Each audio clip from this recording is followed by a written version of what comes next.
Are you Carl Jung's person with untapped potential? Are you the Toastmaster? Who are you?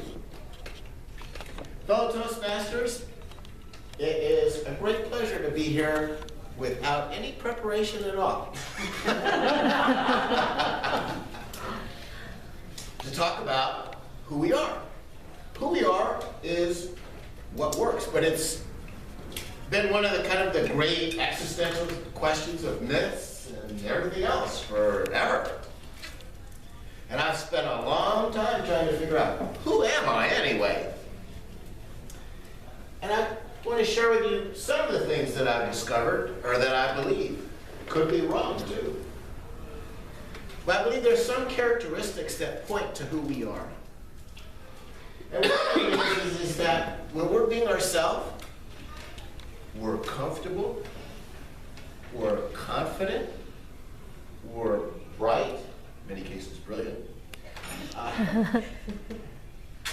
we're self-assured, and we have great amounts of energy. And so we can take those as markers for when we're being ourselves. So when we feel really inspired and full of brightness, we'll figure, okay, I must be being myself at that point. So I'm going to do a little bit more of that. Because being ourselves is what works, right? Everybody says be yourself, but they don't tell you how to figure out what does that mean, right? You know, what does that mean? I've had a lot of experiences about being afraid or hesitant, reticent to be myself, right? Because we all feel like, I know nobody in here ever has thought this, that if they knew who I really was, they wouldn't be too excited. I'm sure I'm the only one that's ever thought that. And I gotta tell you, it's not true. So one of the things in being ourselves is we got to start trusting ourselves and trusting what we think and know is true. Now, I've had some good experiences doing this, and I've had some terrible experiences not doing this. My first marriage, I knew I was making a mistake. You know, I just knew it. But I gave my word, and I went along, and I talked myself out of it, and I didn't trust what I knew. Now, the good news is that marriage only lasted a year. I got out. My second marriage, I thought, I'm going to learn from my mistakes. I'm going to trust myself. And so we get engaged. And one of the things about my wife that I love is she's got fire. I mean, she's got all kinds of fire, right? So when she, threw the cup at me, she explained to me that she was really a good pitcher and that she missed on purpose. So I really shouldn't be angry because she purposely missed me. So we had all this fire and still do.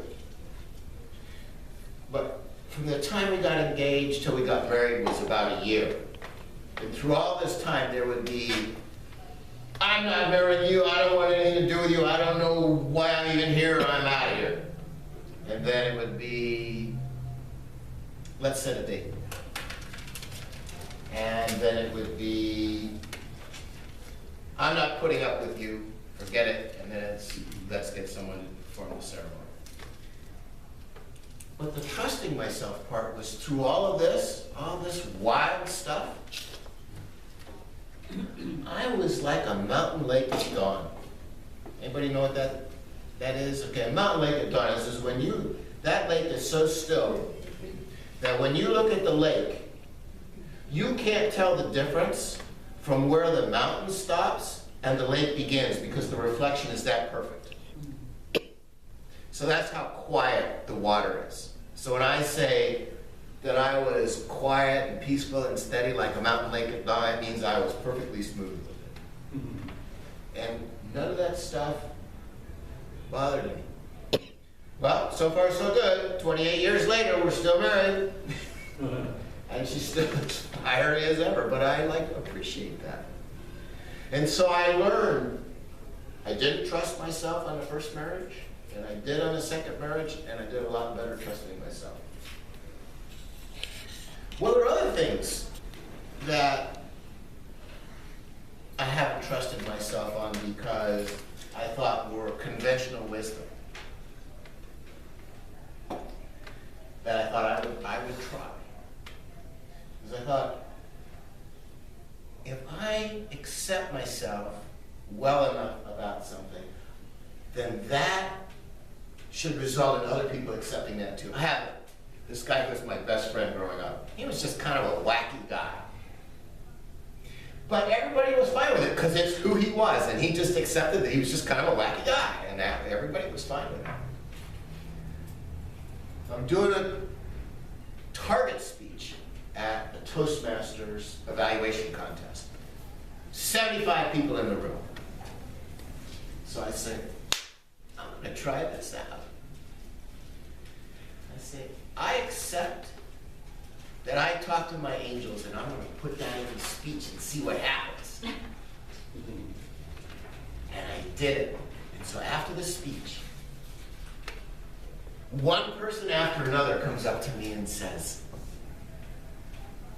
I really like that, but you gotta be careful because a lot of people are gonna think it's too strange, it's too far out there. And another person would come and tell me the same thing, the same thing. It's one of those deals where you would think that I would think the same way they did, that everybody would think, you're too strange. But the fact was, the reality of it is that because I accepted it, other people seem to accept it too. And now they might think, I don't believe in that, but they were okay with it. I did.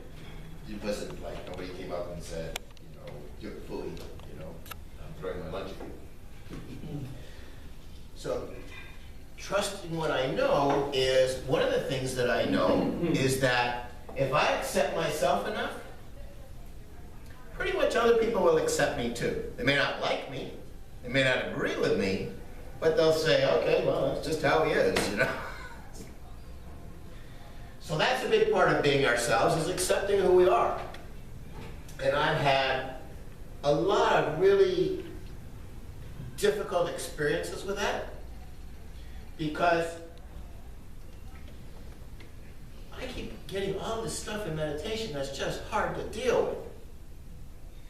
And I'll bet I'm not the only one in this room that has ideas and thoughts and aspirations that they think are just over the moon and not realistic. But part of being ourselves and having all the health and vitality and everything that goes with that is accepting that, you know what, if I keep having these inspirations and these goals and desires my whole life and I can't get rid of them, well then I better just go forward with them because I can't get rid of them. And that's another aspect of being ourselves. It's scary.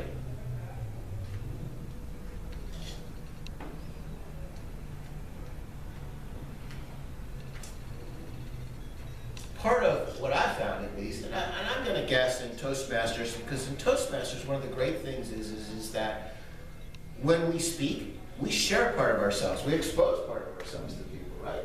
Isn't that what part of what is great about Toastmasters? Yes.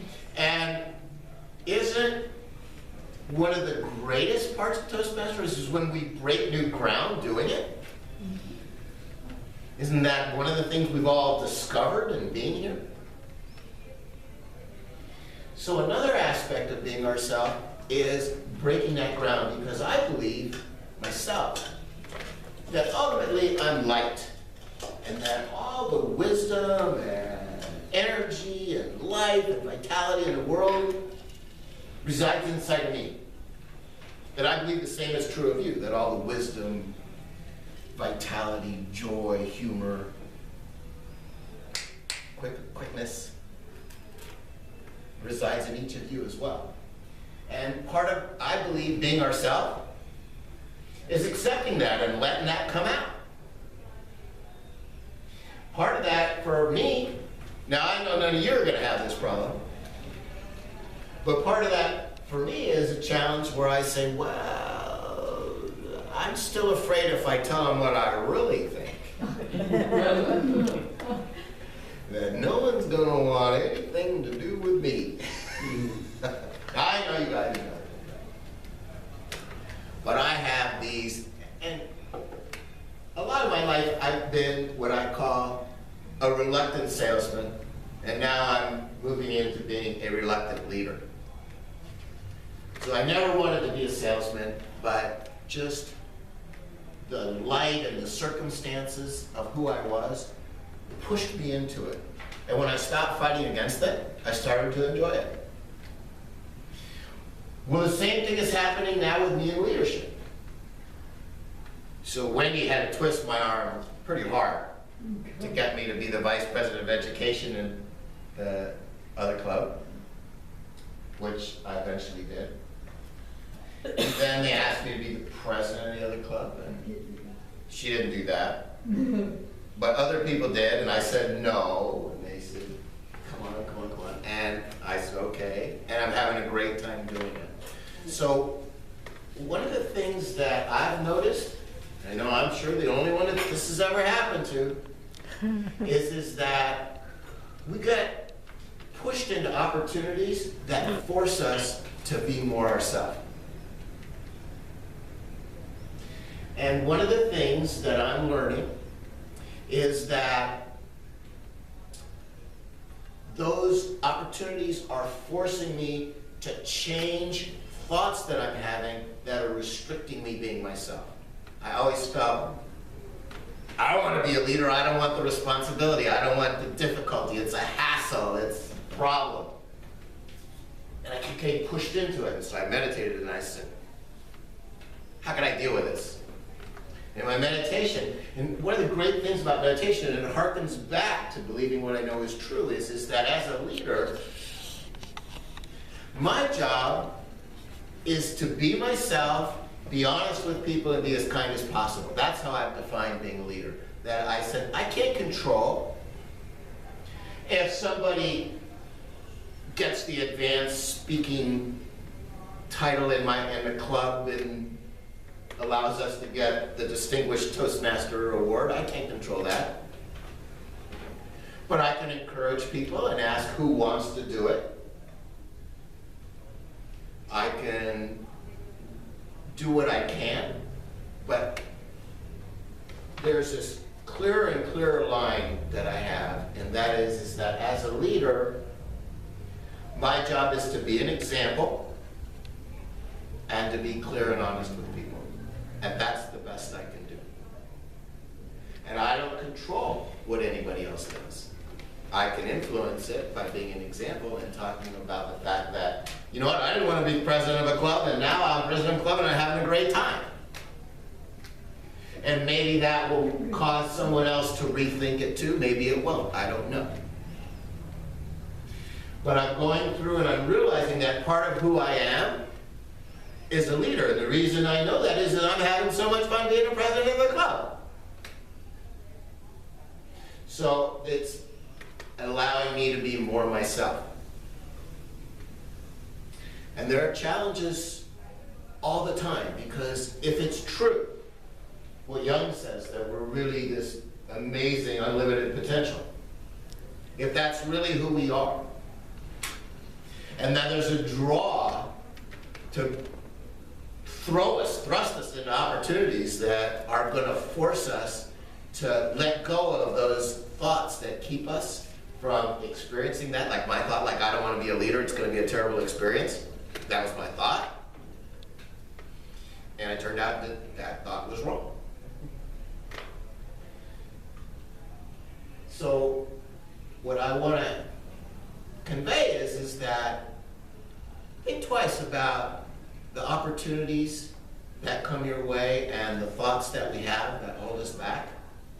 Because my experience is that by looking at the mistakes that I'm making, I can stop making them. and allow me to be more myself and enjoy my life more. And my goal is to be this example of someone who is having such a great time that people come up to me and they say, "What's your secret?" And you know what? If they don't come up to me and ask me what's my secret, I don't care, as long as I'm having a great time. As long as I've got energy and enthusiasm and I've got my health and vitality, and I'm happy and I'm solid and secure in being who I am, that's enough. That's me being whole and complete enough. Thank you for inviting me to